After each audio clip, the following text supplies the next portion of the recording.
thing drawn, sitting just above the $100 mark, and then coming down with support around the 94 area.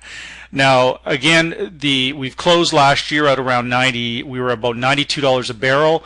We've moved up and we've closed at 99.68 to finish pretty much the last week of trading.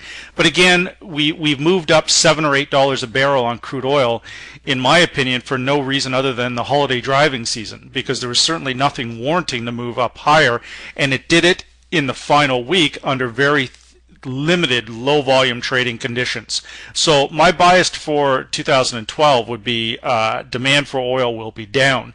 Geopolitical things, they can affect oil. What happens with Iran, a number of different things can happen, but the main thing is we want to identify and look at this horizontal line. Where have we been through the 2011 calendar year? Well, we've been as high as $1.15 and as low as 75. So if we take that from the 92 level, still biased remains slightly to the downside, and I would be more inclined to look at selling oil than buying.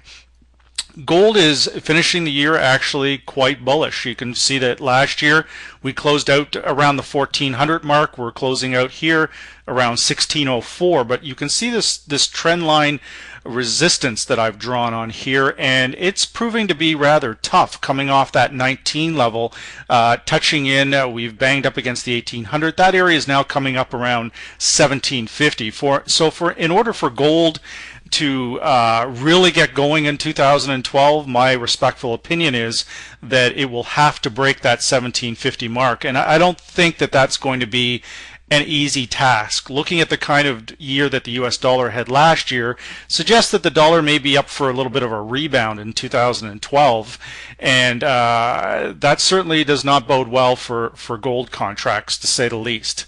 Now, when we come in and look at, I'm not going to bother. My position on silver is that it's a sell. There's not a lot to analyze there. Now, looking at the Aussie US dollar, you can see that I have this drawn in. Again, we've closed the year almost exactly where we started the year in 2000. We've ended 2011 the way we ended 2010, right back around this 101.90, 102.20 area. So we've closed at 101.49, so slightly below the 102.21 from December 26. When we look at this horizontal line, the Aussie dollar, it's had an up down year, but it's had a pretty strong upside from the 102 level. We've managed to move up about 800 pips, and we're about 94 on the downside. So it's a very difficult call. We're almost smack dead in the middle of this thing. In fact, we are right in the middle of where it's closed the year on either side of that range. Now, looking at this wedge formation that I've drawn in, we will see significant resistance in this 102.50, 103 area, and on the downside we're coming in around 98. We want to break of either side of this to get going. Now, looking back at the beginning of 2011, the Aussie dollar sold off and it moved aggressively lower, and that lasted right until about March, and then the Aussie dollar gained strength. So when we look at these seasonal patterns to get an idea what's going to happen for 2012, the Aussie is going to be driven by risk. So we can watch these two levels, see if we can break on either side, but I think we will have some sellers coming in between 102 and 103. I believe we are going to have some sellers come into that area. Now, looking at the New Zealand dollar, very similar picture. You can see I have a trend line drawn off 88 that is now coming in down around the 79 level. We've closed this year almost exactly where we closed last year. The same thing. You can see this line drawing right across. The market is in almost exactly the same place at the end of 2011 where it was in 2010. Most people would never see this or realize that with all the volatility and everything else that's gone on, we finished the year exactly where we started.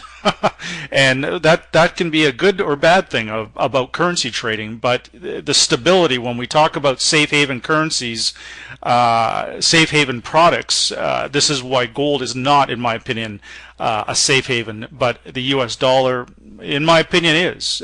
So really its value, even though the dollar had a horrible 2011 calendar year, it still managed to hold its own. By the end of the year, it was right back where it started. There's that wedge on the New Zealand. You can see that we have this, I have this makeshift support line, trend line, drawing coming in down around the 75 level. So a break on either side of this will get this market moving, to say the least. But we've also probably going to continue to have both buying and selling opportunity inside this particular wedge pattern. The US CAD, one of my favorites. With my own clients, we trade this almost daily. Now with the US CAD, we can see again we're closing the year almost exactly where we started. This line is actually, if we go by December 26, is actually a little bit low, I'm just going to move that up a bit. We're actually closing out around the same area, around the 101 level, excuse me, is about 101.10, 101.16 is approximately where we finished last year, give or take a few pips. Now what we see with this is we have support coming in down along that 101 level, and we have some resistance on the trend line coming in around 105, 104.50. My opinion is this looks to me somewhat bullish. We can see that again the indicators here back into what's very interesting is that the indicators